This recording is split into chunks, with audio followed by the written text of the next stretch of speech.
Bismillahirrahmanirrahim. Assalamualaikum warahmatullahi wabarakatuh. Alhamdulillah. Alhamdulillahi rabbil alamin. Wabihi nasta'in ala umuri dunya waddin.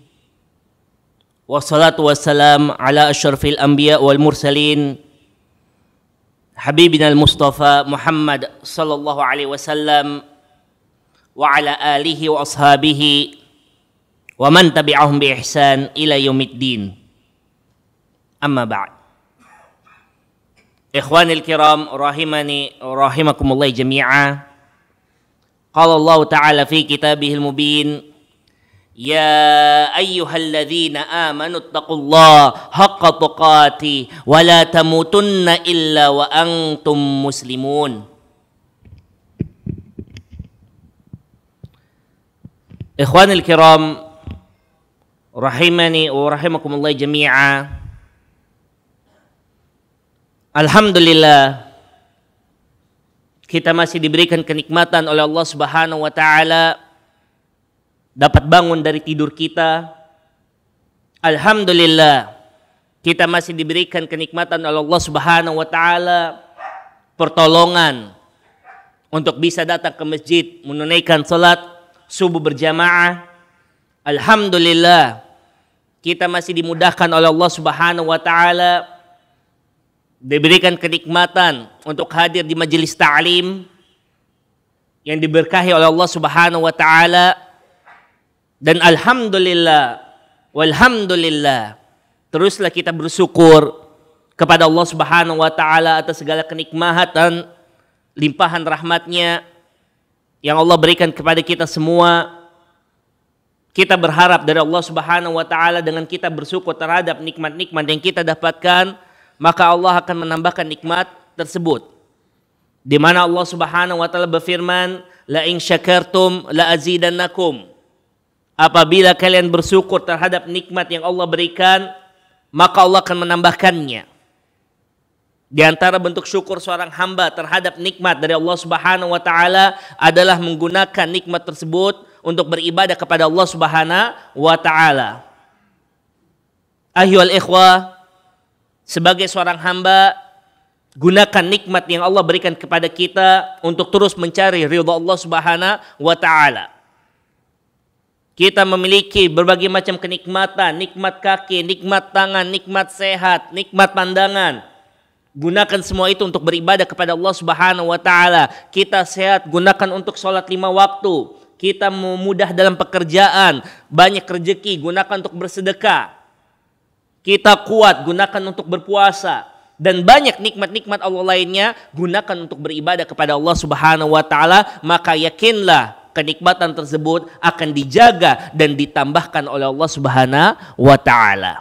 Sebaliknya, saudara yang dirahmati Allah Subhanahu wa taala, seorang hamba yang mereka mendapatkan limpahan rahmat dari Allah Subhanahu wa taala, kemudahan dalam hidup ini, kelancaran dalam pekerjaannya, akan tetapi dia lalai dari tugasnya, kewajibannya.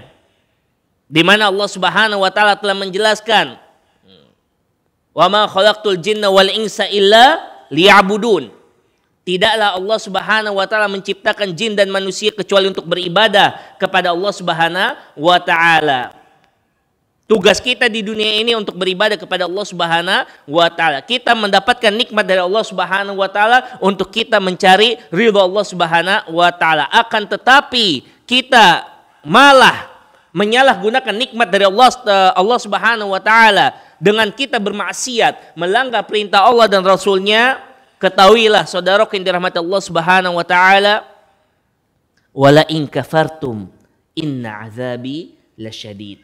Dan bila kalian kufur terhadap nikmat yang Allah berikan, sesungguhnya azab Allah sangatlah pedih.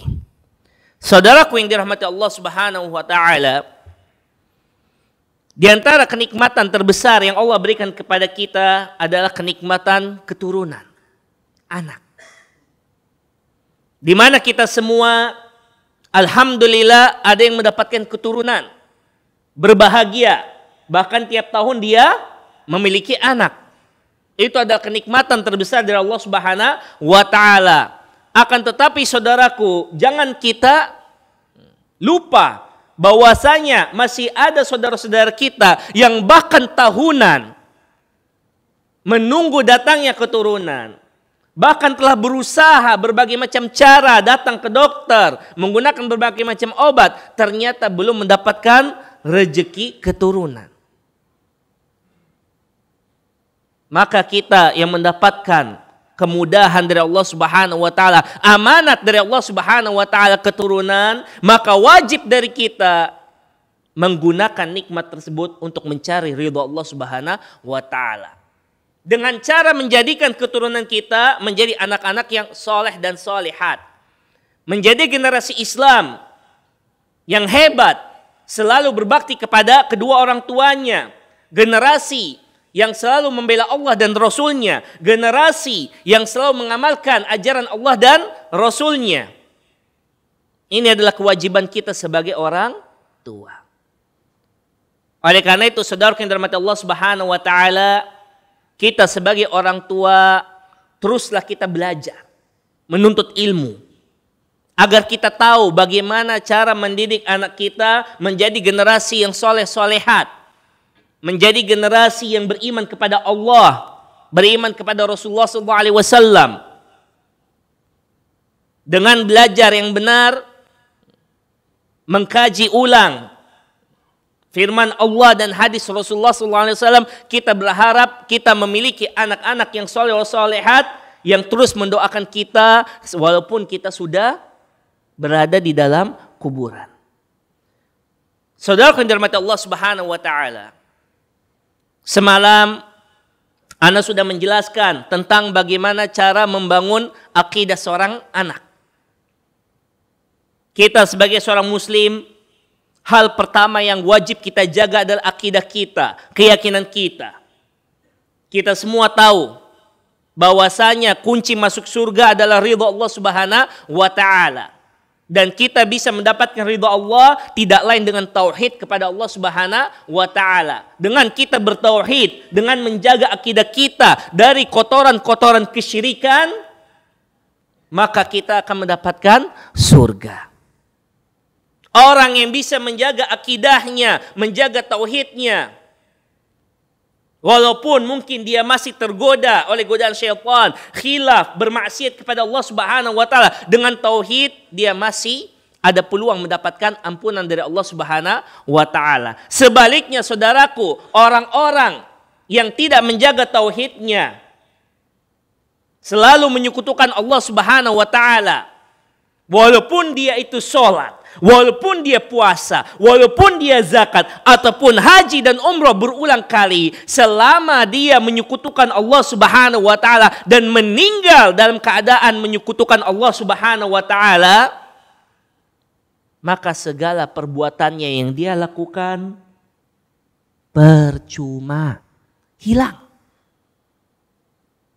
Oleh karena itu saudaraku yang dirahmati Allah Subhanahu wa taala, penting sekali bagi kita orang tua untuk menjaga akidah tauhid anak kita, agar mereka menjadi orang-orang yang kokoh dalam beragama. Selanjutnya yang pagi hari ini akan saya bahas adalah bagaimana kita membangun akhlak, perilaku anak kita, buah hati kita. Kita sebagai orang tua, siapa yang tidak bangga ketika memiliki anak yang berbakti kepada orang tua, selalu mendoakan orang tuanya, menghormati orang tuanya, menyayangi adik-adiknya, menghormati kakaknya, menolong sesamanya, dan banyak lagi akhlak-akhlak yang mulia. Kita pasti senang melihat anak kita, subhanallah, ini kok anaknya baik. Ini anakku ini bisa begini, bisa begitu. Dan orang-orang yang di sekitarnya ketika melihat anak kita berperilaku baik, memiliki akhlak yang baik, mereka akan sayang kepada anak kita. Itulah pentingnya akhlak. Seseorang dengan akhlak, dia akan mulia. Sebaliknya, orang yang tidak mempunyai akhlak, walaupun dia pangkatnya tinggi, hartanya banyak, tidak ada yang hormat dengan orang tersebut.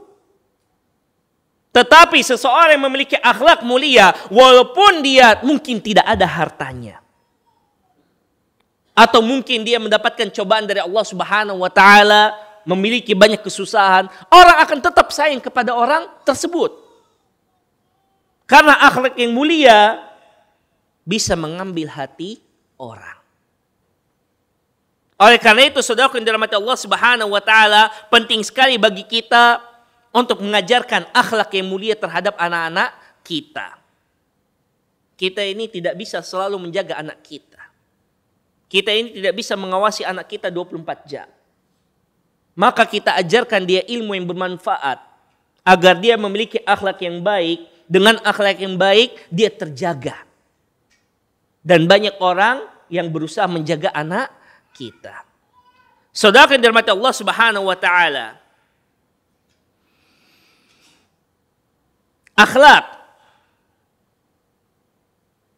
akhlak pengertiannya di dalam bahasa Arab adalah hal yang diambil oleh manusia untuk dirinya dari adab. Di mana akhlak ini kita berusaha menjadikan adab yang kita ambil menjadi kebiasaan kita. Itulah akhlak. Artinya yang namanya kebiasaan itu bisa kita pelajari. Bukan sesuatu yang mustahil. Ketika kita melihat seseorang, kenapa orang ini tidak terburu-buru dalam segala hal, kenapa orang ini bisa tenang, kenapa orang ini bisa berani, itu bukan berarti kita juga tidak bisa. Tidak, kita bisa mempelajarinya. Karena yang namanya akhlak bisa dipelajari walaupun butuh waktu. Saudara yang dirahmati Allah Subhanahu wa taala, pendidikan akhlak sangat penting bagi anak-anak. Terlebih lagi anak-anak di masa kecilnya memiliki suatu keutamaan, memiliki suatu keunggulan, sesuatu ciri khas, di mana seorang anak mereka di masa kecilnya itu unggul dengan fitrahnya, kesuciannya, kebersihannya. Kemudian cepat dia untuk mengambil pelajaran dan cepat untuk menjawab segala hal. Dan itu terbukti, kita lihat anak kita, subhanallah, kalau sudah naik umurnya, aktifnya itu Masya Allah. Kita suruh begini, dia langsung lakukan. Kita larang seperti ini, dia langsung mendengarkan. Itulah diantara jiwa anak-anak. Maka manfaatkan jiwa tersebut untuk mengajarkan akhlak kepada mereka. Di mana yang namanya pendidikan akhlak, saudaraku, seorang anak akan tumbuh dewasa sesuai dengan didikan pendidiknya. Pendidik di sini bukan berarti guru, tidak harus ya. Pendidik di sini bisa juga orang tua. Suatu namanya kebiasaan, apabila seorang pendidik bisa mendidik dengan kebiasaan yang baik, maka anak tersebut akan tumbuh menjadi anak yang baik. Namun sebaliknya, apabila anak tersebut dididik dengan didikan yang salah, terkadang kita sebagai orang tua tidak sadar kalau kita sudah mengajarkan kepada anak kita suatu kebiasaan buruk. Contoh saja, kita terkadang yang namanya ada percikan rumah tangga, pertengkaran dengan istri kita, perbedaan pendapat dengan istri kita. Terkadang itu sesuatu yang wajar. Dan bahkan kalau setan sudah masuk di pertengkaran tersebut, kita mungkin kadang marah, ngangkat suara. Hati-hati, jangan sampai kita bertengkar atau berbeda pendapat di depan anak kita. Karena perilaku tersebut bisa dia tiru. Ketika dia melihat abahnya melakukan tersebut kepada uminya, dia akan merasa, oh berarti laki-laki bisa memarahi perempuan. Begitu juga perempuan ketika melihat anak perempuan melihat abahnya seperti itu, dia akan melihat, oh berarti laki-laki seperti itu. Atau ketika ibunya malah membantah, oh berarti kita bisa membantah suami kita. Dan ini bisa menjadi satu perilaku yang buruk. Dan bila anak tumbuh besar, ini bahaya bagi masa depannya. Dan apabila suatu perilaku sudah tumbuh besar bersama kita, susah loh untuk mengubahnya. Bisa kita ubah, tapi sulit. Butuh kesabaran. Maka dari itu kalau kita lihat, kita sekarang dewasa ini, kenapa kita punya perilaku mungkin jarang jaga kebersihan kah, atau mungkin kita punya perilaku selalu terburu-buru dalam pekerjaan, atau malas bergerak ketika diperintah. Jangan salah, bisa jadi karena kita terbiasa dari kecil seperti itu, akhirnya setelah dewasa susah untuk mengubahnya. Oleh karena itu, saudara yang dirahmati Allah Subhanahu wa taala, berusahalah didik anak kita dengan didikan yang benar, agar mereka memiliki akhlak yang baik, menjadi anak-anak yang hebat.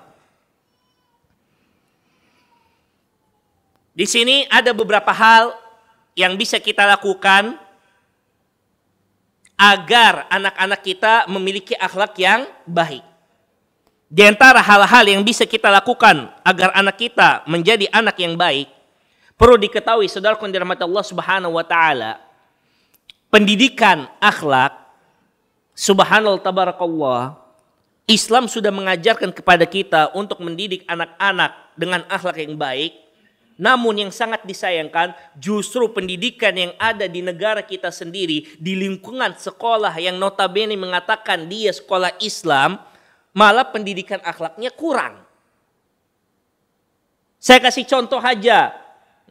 Tidak sedikit sekolah-sekolah yang dia itu mengatasnamakan sekolah Islam, mengambil bayaran yang mahal, di mana semua fasilitas disediakan bagi sekolah tersebut. Akhirnya apa? Anak-anak buang sampah sembarangan. Karena anak tersebut tahu berarti yang membersihkan sampah adalah petugas, tukang bersih-bersihnya. Akhirnya sang anak akhlak tersebut, sifat tersebut, perilaku tersebut dia bawa ke rumah. Dia buang sampah sembarangan karena dia tahu yang akan membersihkan orang tuanya atau pembantunya. Harusnya kita sebagai pendidik, mendidik anak kita dengan didikan yang benar. Islam mengajarkan kita kebersihan, kerapian. Maka anak harus dididik untuk mandiri, agar dia bersih, agar dia rapi. Kita cinta kepada anak kita bukan memanjakan mereka. Jangan sampai keinginan kita untuk memberikan dia fasilitas ternyata justru menjerumuskan anak kita menjadi anak-anak yang manja, anak-anak yang berperilaku buruk. Saudaraku, ada seorang reporter dari Saudi Arabia. Dia berusaha mencari tempat di mana pendidikannya itu unik. Akhirnya dia berusaha ngambil syuting di daerah Jepang. Di mana daerah Jepang? Daerah yang jelas-jelas beda dengan kita di Indonesia, yang agama di Indonesia adalah agama Islam, sedangkan di Jepang agamanya mayoritas non-Muslim. Akan tetapi saudara yang dirahmati Allah Subhanahu wa taala, yang bikin mengagetkan kita justru perilaku, amalan, akhlak Islamiyah itu banyak diterapkan di wilayah Jepang. Di mana di wilayah Jepang, anak-anak sekolah dasar yang dididik pertama kali adalah akhlak mereka, adab mereka, perilaku, tata krama, sopan santun. Itu yang diajarkan di wilayah Jepang untuk anak-anak sekolah dasar. Anak-anak di sekolah dasar, mereka mengepel, menyapu lantai, membagikan makanan, menolong temannya, bekerja sama. Ini adalah pelajaran-pelajaran awalnya mereka. Di awal-awal sekolah dasar. Dididik untuk adab. Saudara yang dirahmati Allah Subhanahu wa taala, Islam lebih berhak dalam hal tersebut. Di mana para ulama sudah menegaskan kepada kita, wahai orang tua, didiklah anak kita adab. Adab dulu kita didik anak kita. Kita ajarkan mereka adab. Dengan mereka beradab, maka gurunya akan cinta kepada anak kita. Bila guru sudah cinta kepada anak kita, guru tersebut tuh nyaman untuk menyampaikan ilmu. Ini karena kita kurang sadar masalah ini. Kita pikir ya sudah saya punya uang, saya gaji juga guru, mereka yang ngajar, salah itu urusannya mereka. Ini salah. Tugas mendidik anak itu bukan tugasnya guru, tugasnya Anda sebagai orang tua. Saudara yang dirahmati Allah Subhanahu wa taala, maka rukun yang pertama yang bisa membangun adab akhlak anak kita adalah kita membentuk adabnya mereka. Kita bentuk tata krama sopan santun mereka. Di mana adab di sini dijelaskan oleh para ahli bahasa Arab, adab di sini adalah menggunakan apa yang dipuji baik dari ucapan maupun perbuatan. Itulah jadi perbuatan atau pekerjaan atau ucapan yang dicintai, disukai, ketika kita gunakan maka kita disebut beradab. Dan ada pendapat lainnya mengatakan adab adalah kita menghormati orang yang lebih dewasa dan menyayangi orang yang lebih kecil umurnya dari kita. Saudara yang dirahmati Allah Subhanahu wa taala, berkaitan dengan adab, ini sudah ada perintahnya di dalam Islam. Di mana Allah Subhanahu wa taala sudah memberikan contoh terbaik bagi kita, suri tauladan terbaik orang yang memiliki adab dan akhlak yang top. Siapa? Rasulullah sallallahu alaihi wasallam. Di mana Allah Subhanahu wa taala berfirman, "Wa innaka la'ala khuluqin 'azim." Wahai Muhammad, sesungguhnya engkau berada di atas akhlak yang baik. Dan Rasulullah SAW menjelaskan dalam hadisnya, innama bu'ithtu liutammima makarimal akhlak. Sesungguhnya saya diutus untuk melengkapi akhlak yang baik. Saudara yang dirahmati Allah Subhanahu wa taala, banyak ajaran-ajaran akhlak, adab-adab yang diajarkan oleh Rasulullah sallallahu alaihi wasallam. Mari kita pelajari. Ini permasalahannya kita karena tidak tahu bahasa Arab. Sudah tidak tahu bahasa Arab, tidak mau beli terjemahan hadis. Tidak mau beli, tidak mau baca. Akhirnya yang terjadi, kita mengajarkan anak kita jauh dari tuntunan adab dan akhlak Rasulullah sallallahu alaihi wasallam. Saudaraku, sebagai orang tua, mari kita belajar kembali. Mari kita berkorban untuk anak kita. Belajar bahasa Arab, buka hadis-hadis Rasulullah SAW, belajar dari adab-adab yang diajarkan oleh Rasulullah Sallallahu Alaihi Wasallam. Di mana para ulama, di antara para ulama yang menegaskan pentingnya adab, pendidikan adab bagi anak kita adalah seorang alim ulama Ali Al-Madini. Di mana Ali Al-Madini rahimahullah berkata, memberikan warisan adab kepada anak-anak kita itu lebih baik daripada kita mewariskan harta kepada mereka. Mengapa? Dengan adab maka anak-anak tersebut bisa memperoleh harta. Dengan adab anak-anak tersebut bisa memperoleh kehormatan. Dengan adab anak-anak tersebut bisa memperoleh kasih sayang kawan saudara-saudaranya. Dan dengan adab anak kita bisa mengumpulkan kebaikan dunia dan kebaikan akhirat. Dengan apa? Adab. Saudara yang dirahmati Allah Subhanahu wa taala, itulah pentingnya adab. Jadi berusahalah agar kita mendidik anak-anak kita dengan adab. Yang kita wariskan kepada anak-anak kita adalah perilaku yang baik, bukan hanya sekedar harta. Dengan adab, maka anak-anak kita bisa selamat dunia dan akhirat. Di mana di antara adab-adab yang dijelaskan oleh Rasulullah SAW dari sekian banyak adab, ini saya hanya memilih beberapa saja ya untuk dijelaskan karena materinya panjang. Di antara adab-adab yang sangat penting bagi anak kita, yang pertama adalah adab kepada kedua orang tuanya. Saudara yang dirahmati Allah Subhanahu wa taala, ajari anak kita beradab kepada kedua orang tuanya. Dan di antara metode terbaik kita mengajarkan anak kita berbakti kepada orang tua, beradab kepada orang tua adalah kita menunjukkan adab kita sendiri kepada orang tua kita. Kita jadi contoh, kita jadi teladan, qudwah. Dengan kita menjadi tauladan, kita tunjukkan anak-anak kita, begini loh cara beradab kepada orang tua kita, maka anak-anak kita mudah mengikutinya. Di mana Allah Subhanahu wa taala sudah menjelaskan perihal beradab kepada orang tua. Di banyak ayat Allah Subhanahu wa taala menjelaskan wabil walidaini ihsana, dan kepada kedua orang tua kita harus berbuat baik. Dan di dalam ayat lainnya lebih detail lagi, fala taqul lahuma uff wala tanharhuma wa qul lahuma qaulan karima. Janganlah engkau berkata uff kepada kedua orang tua kalian ataupun menghardik mereka.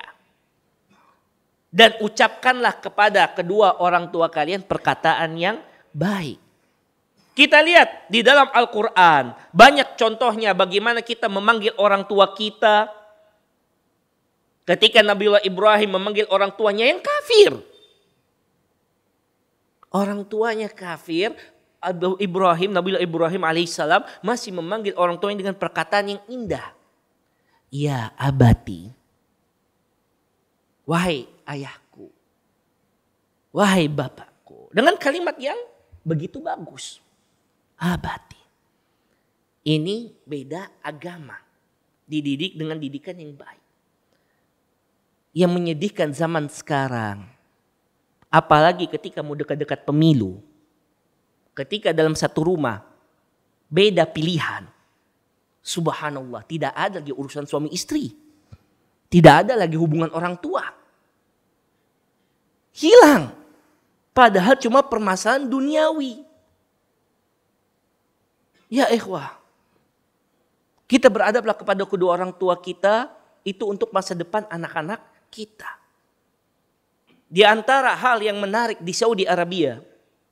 Ini anak bicara Saudi kebanyakan karena anak lama hidup di sana. Di sana itu orang tua tidak segan-segan ya. Ketika dia sudah dewasa. Tidak segan-segan ketika dia berkunjung kepada orang tuanya. Dia bawa anaknya masih kecil. Orang tuanya sudah tua. Ini dia berusia dewasa. Datang mencium kepala orang tuanya. Sebagai tanda hormat. Sekarang anak tanya. Kita ini siapa dari kita yang sekarang sering mencium kepala orang tua kita? Sudahkah kita menunjukkan cinta kasih kita kepada orang tua kita? Di sana di Saudi Arabia orangnya dewasa tetapi dia peluk orang tuanya. Bahkan dia gendong orang tuanya, dia bawa orang tuanya dan tidak malu. Orang tuanya tidak mampu ke masjid, dia dorong. Dia korbankan pekerjaannya demi berbakti kepada orang tuanya. Tidak heran akhirnya anak-anak mereka dari usia kecil sudah belajar, oh kayak begini loh adab yang baik. Saudara yang dirahmati Allah Subhanahu wa taala, berikanlah contoh yang baik kepada anak-anak kita, maka insya Allah anak kita menjadi anak-anak yang berbakti kepada kedua orang tuanya. Yang berikutnya adalah adab bersama ulama. Kita bilang adab bersama guru ya. Di mana adab bersama ulama ini penting juga. Para ulama menjelaskan di antara kelebihannya ulama itu atau guru itu lebih hebat, lebih utama dari orang tua kita. Dikarenakan orang tua kita melindungi kita dari kesusahan dunia, akan tetapi guru ataupun ulama melindungi kita dari kesusahan akhirat. Saudara yang dirahmati Allah Subhanahu wa taala, sudah menjadi hak ulama untuk kita beradab kepada mereka. Wajib kita untuk beradab dan banyak contoh-contohnya. Kita lihat kalau kita buka hadis-hadis Bagaimana para sahabat berusaha beradab kepada Rasulullah SAW. Bagaimana sahabat-sahabat kecil berusaha beradab kepada sahabat-sahabat yang dewasa. Dan hadis-hadis full dengan kisah-kisah beradabnya para sahabat. Ini yang sangat menyedihkan zaman sekarang. Zaman sekarang dikarenakan kurangnya ilmu kita. Kita baru belajar. Sehari 2 hari, hadir kajian 1 hari 2 hari. Bahkan ada yang mungkin gurunya Google. Tahu-taunya sudah mulai berakhlak buruk kepada gurunya. Cuma mungkin karena gurunya memiliki perbedaan pendapat dengan dia. Dia sudah mulai kurang ajar. Bahkan ana dapat info, itu tidak sedikit murid yang ketika berbeda pendapat dengan gurunya, yang dulunya dia panggil gurunya Ustadz, dia panggil Fulan. Oh si Fulan. Sudah main sebut nama. Ini kurang adab, akhi. Jangan kita kurang adab kepada guru kita. Kalaupun guru kita itu salah, jatuh pada kesalahan, maka wajib bagi kita sebagai muridnya doakan guru kita, bukan menghina kepribadiannya. Kalau kita ingin mengkoreksi guru kita, lalui jalur yang baik, jalur yang sopan santun. Dan sudah ada ulama yang berhak menegur guru kita. Gak usah kita heboh-hebohkan diri. Bahasa Arab aja loh, nahu sorof masih belum benar. Sudah jadi pakar jarah wa ta'dil. Ini kan gak benar seperti ini, akhi. Oleh karena itu, saudara yang dirahmati Allah Subhanahu wa taala, berusaha kita jaga adab kita tunjukkan kepada anak-anak kita cara beradab kepada guru. Maka insya Allah anak-anak kita akan sukses dunia dan akhirat. Berikutnya, ini adabnya masih banyak, tapi Anda cukupkan 2 itu aja ya. Di antara pondasi yang bisa kita gunakan untuk membuat anak kita berakhlak, di antaranya adalah menjadikan anak kita membentuk kepribadian jujur pada anak kita. Saudara yang dirahmati Allah Subhanahu wa taala, insya Allah Anda nggak perlu panjang lebar ya. Kita semua sepakat, bohong itu dosa, jujur itu pahala. Kita semua sepakat. Atau mungkin ada yang berpendapat lain, Allahu a'lam ya. Sepakat ya? Jujur itu pahala, bohong itu dosa. Dan banyak hadis-hadisnya, ayat-ayatnya yang menyuruh kita untuk jujur. Kita sudah dituntut untuk jujur, berperilaku baik. Dan kita pengen anak kita jujur. Kita kan jengkel kan ketika kita tanya anak kita, dia salah. Mungkin dia mecahin piring kah, mecahin gelas. Afwan ya, Ana minum dulu ya.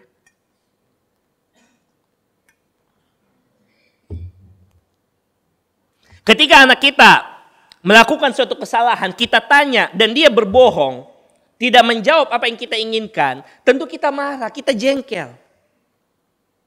Jangan dulu terkadang kita tidak sadari perbuatan anak kita ternyata itu dipelajari dari kita.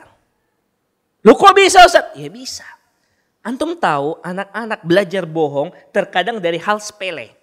Ana bilang hal sepele. Subhanallah. Ini anak nangis. Abi itu pengen balon Abi. Umi saya mau beli mainan. Kita bilang anak kita agar dia diam. Iya nanti dibelikan. Ya Allah 10 tahun kagak dibeliin. Anaknya nunggu lama kapan dibeliin, kagak dibeliin. Saudaraku, kita saja ketika kita melihat orang-orang yang memberikan janji-janji tidak ditepatin, kita jengkel kan? Kita lihat di televisi mereka beri janji tidak ditepatin. Kita tidak senang kan? Lah kita sendiri ngajarin anak kita seperti itu. Kita PHP-in anak kita.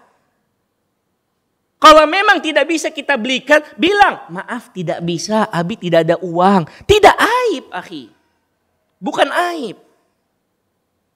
Maaf tidak bisa, uangnya Umi tidak cukup. Bukan aib. Anak kita nangis, biarin aja ntar nanti diam. Loh Ustadz, dia nangisnya di mall. Insya Allah nggak ditangkap kok. Anak kecil yang nangis. Nggak usah khawatir. Lebih baik kita malu seperti itu, kita tahan malu kita dengan anak kita nangis, daripada kita mengajarkan, memberikan suatu kebohongan yang kita berdosa dan anak kita tumbuh dengan kebohongan. Jadi hati-hati saudaraku.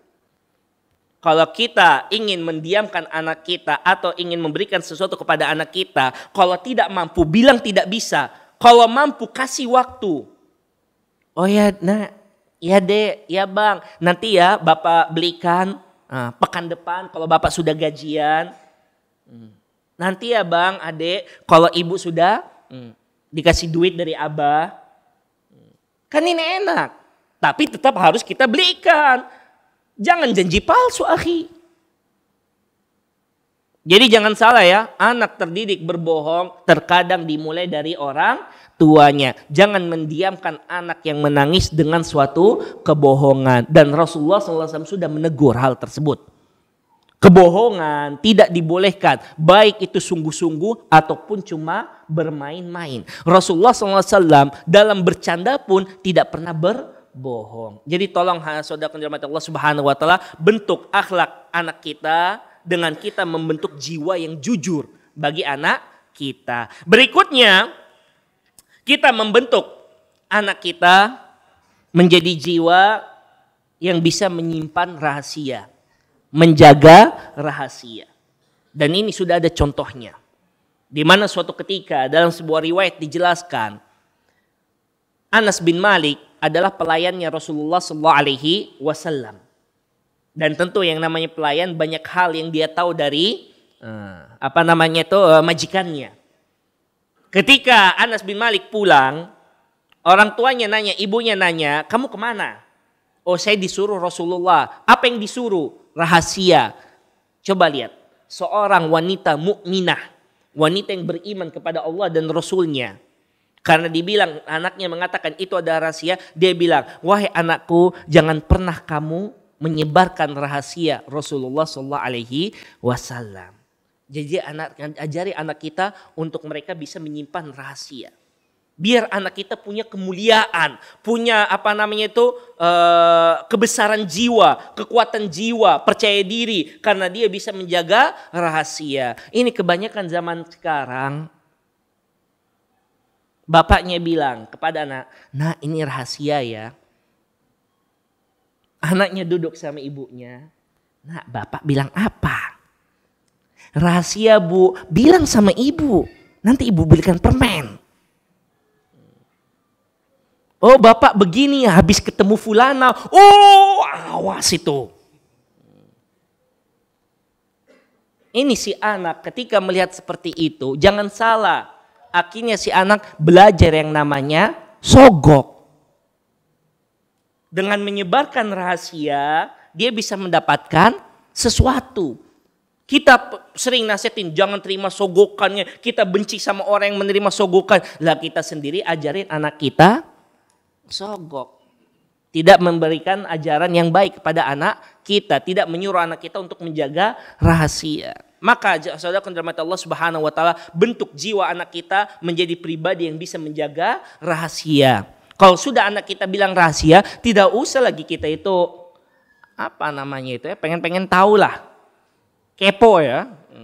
Nggak usah, sudah cukup rahasia sudah. Nah, jaga rahasia tersebut, beres urusan.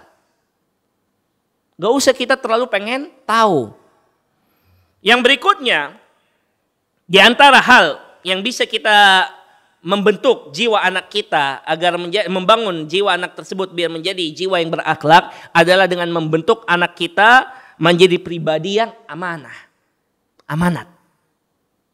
Dan insya Allah contohnya banyak ya. Di antara kisah yang terkenal semua pasti tahu. Rasulullah SAW julukannya apa? Al-Amin. Orang yang menjaga amanat sedari kecil hingga dewasa, bahkan setelah Rasulullah SAW membawa Islam, walaupun orang kafir Quraisy benci dengan Islam, akan tetapi mereka tetap cinta dengan pribadi Rasulullah SAW yang penuh amanah. Saudara yang dirahmati Allah Subhanahu wa taala, ajari anak kita amanah. Ketika kita mendapatkan amanah, maka tunaikan. Maka hal tersebut akan dilihat oleh anak kita. Ini yang terjadi zaman sekarang, saudara yang dirahmati Allah Subhanahu wa taala. Subhanallah, kita tahu Nabi kita seorang yang amin. Seorang yang penuh amanat. Lah kita yang belajar Al-Quran dan hadis. Salah satu contoh yang tidak amanat, kalau ngutang, afwan ya akhi, selesai perkara. Ya akhi, ini salah. Kalau kita ngutang, wajib kita lunasi. Kita infokan kapan kita bayar. Atau kita diberikan amanat untuk menjaga sesuatu, maka kita jaga sebaik mungkin. Hal yang sepele itu sangat besar pengaruhnya pada anak kita. Ketika melihat anak kita berutang, kita bayar pada waktunya, maka anak kita akan belajar amanat. Kita berjanji, kita tunaikan janji kita, anak akan belajar amanat. Kita menjaga barang orang dengan sebaik mungkin, anak akan belajar amanat. Akan tetapi kalau kita sendiri melanggar hal tersebut, ya jangan heran kalau anak tersebut melanggar amanat. Dan di antara amanat seorang anak adalah berbakti kepada orang tua. Dia lihat abahnya sering ingkar janji, dilihat ibunya sering khianat amanat, ya akhirnya disuruh sama orang tuanya, diberikan amanat orang tuanya, dia ingkar, ditinggalkan, tidak dia amalkan. Jadi hati-hati saudara yang dirahmati Allah Subhanahu wa taala, jaga yang namanya amanat. Ajarkan anak kita bentuk amanat, jiwa amanah kepada anak kita, maka dia akan memiliki akhlak yang baik. Dan yang terakhir, saudara yang dirahmati Allah Subhanahu wa taala, kita bentuk jiwa anak kita menjadi pribadi yang pemaaf. Pribadi yang hatinya selalu bersih, bebas yang namanya iri hati, dengki. Kita semua tahu hadis Rasulullah SAW bahwasanya yang namanya sifat dengki memakan kebaikan sebagaimana api memakan kayu bakar. Habis kebaikan kita karena dengki. Ingat, dengki itu yang rugi kita. Percuma kita dengki sama seseorang, tidak ada manfaatnya. Sudah kita sakit secara psikologis, kita pun berdosa karena sering mendengki.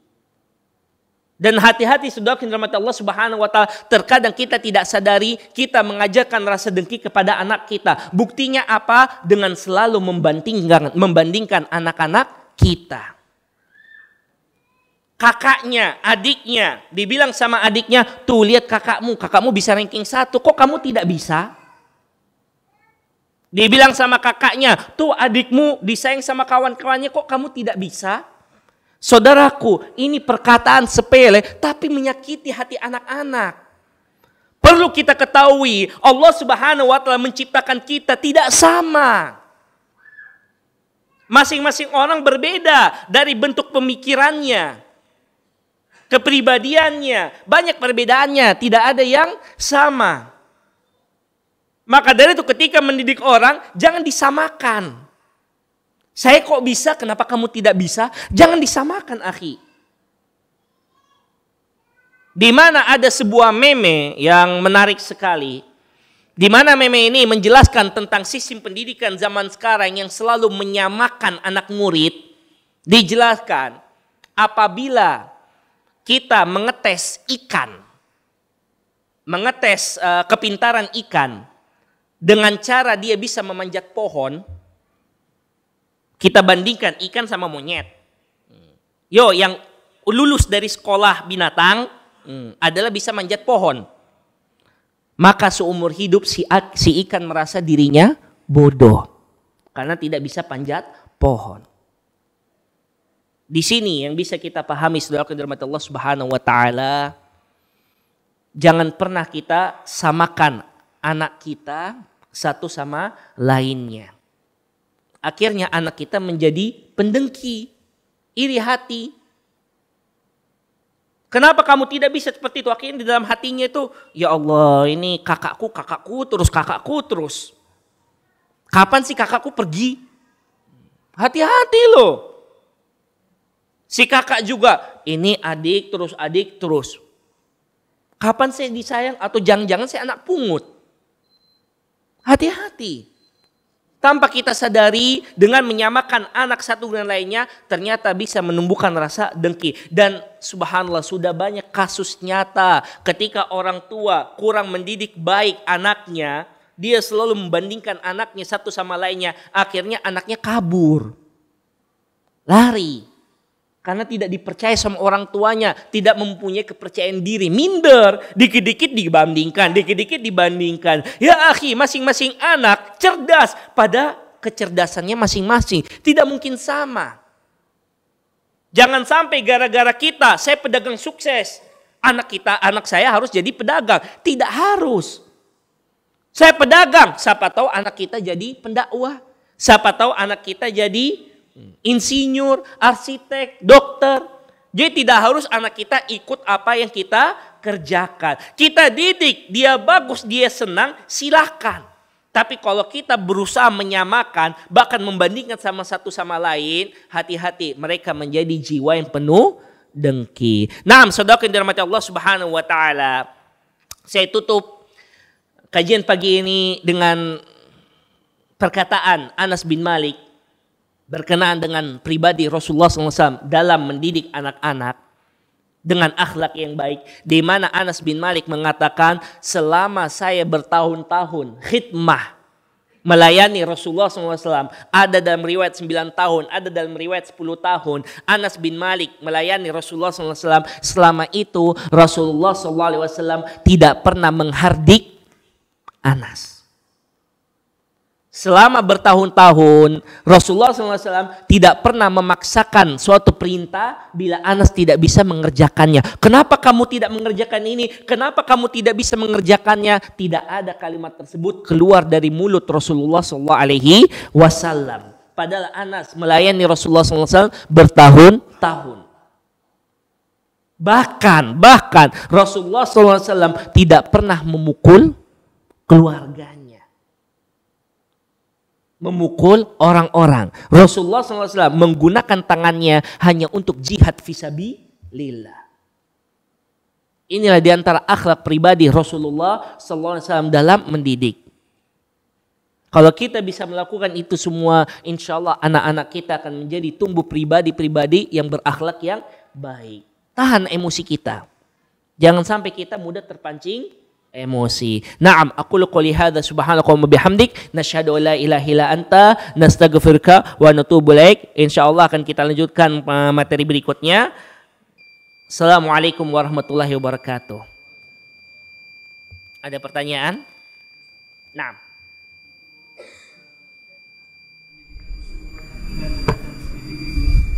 Apa? Cambuk. Naam. Berkenaan dengan Rasulullah SAW menggantungkan cambuk di dinding rumah. Saya sendiri itu belum baca hadisnya ya. Saya dengar. Jadi ada keluarga saya yang dia mengatakan, jadi keluarga saya dia ikut kajian, di mana kajian ini selalu berusaha untuk mengamalkan sunnah-sunnah dan lain sebagainya. Dia mengatakan kepada keluarganya, ini cambuk ini. Jadi saya lihat di rumah digantung sendiri cambuk ini. Ini cambuk mengikuti sunnah Rasulullah SAW. Tapi saya sendiri belum baca hadisnya. Jadi saya cuma bilang saya tidak tahu. Allahu a'lam. Allahu a'lam. Kalaupun Rasulullah mungkin gantung cambuk di rumahnya, intinya hadis yang saya baca adalah riwayat yang sahih. Rasulullah SAW tidak pernah memukul keluarganya. Tidak memukul orang-orang. Rasulullah SAW memukul menggunakan tangannya hanya di medan perang. Nah, seperti itu. Ada lagi pertanyaan? Jadi inilah diantara yang saya kagumi dari Rasulullah SAW. Kita terkadang memukul anak kita karena memakai alasan, ada hadis Nabi, yaitu pukullah anak kalian ketika dia berumur 10 tahun. Anak 10 tahun ketika tidak mau dengar perintah sholat, maka pukul mereka dengan pukulan yang tidak mencederai. Akhirnya satu hadis ini disamaratakan di setiap keadaan. Dia tidak sholat dipukul, dia tidak puasa dipukul, dia tidak mandi dipukul, dia tidak sapu rumah dipukul, dia tidak mendengar ke orang tua dipukul, pukulnya tempeleng. Jadi satu hadis disamaratakan. Inilah yang saya bilang ketika memahami hadis cuma pakai akal kita. Kalau mau beragama dengan benar, pahami hadis dengan pemahaman sahabat, tabi'in, dan tabi'ut tabi'in. Kita kembalikan hadis-hadis Rasulullah SAW sesuai dengan pemahaman 3 generasi terbaik. Ini yang benar. Jangan kita memahami hadis, terlek saja, lihat, oh boleh memukul. Ya udah nih, coba baca hadis lainnya. Rasulullah SAW membolehkan, tetapi beliau tidak pernah menggunakan tangannya. Coba lihat, Rasulullah SAW membolehkan. Jadi terkadang kita boleh-boleh saja, akan tetapi kalau kita ngikuti Rasulullah SAW, maka kita tidak memukul anak kita. Ketika anak kita tidak bisa melakukan suatu pekerjaan, kita perintah dia malah main-main. Kita tahu dia bisa tapi dia main-main. Coba lihat contohnya Rasulullah SAW. Ketika Anas bin Malik disuruh Rasulullah SAW, ternyata dia main-main. Jadi dia Rasulullah pergi suruh dia untuk melakukan suatu tugas, di jalan ketemu teman-temannya dia main. Keluarganya Anas itu langsung negur, Anas kenapa kamu seperti ini? Rasulullah malah bilang apa? Sudah biarkan saja. Apabila dia mampu dia akan melaksanakannya. Kalau dia tidak melaksanakan artinya dia tidak mampu. Selesai urusan. Kita tidak. Wah ini kurang ajar nih, ikut siapa ini? Siapa yang ngajar kamu nih? Mana cambuk? Oh yang ditempel nih. Enggak akhi, jangan seperti itu. Nah, ada lagi pertanyaan? Kalau nggak ada pertanyaan kita tutup. Subhanallahumma bihamdik nasyhadu an la ilaha illa anta nastaghfiruka wa natubu ilaik. Assalamualaikum warahmatullahi wabarakatuh.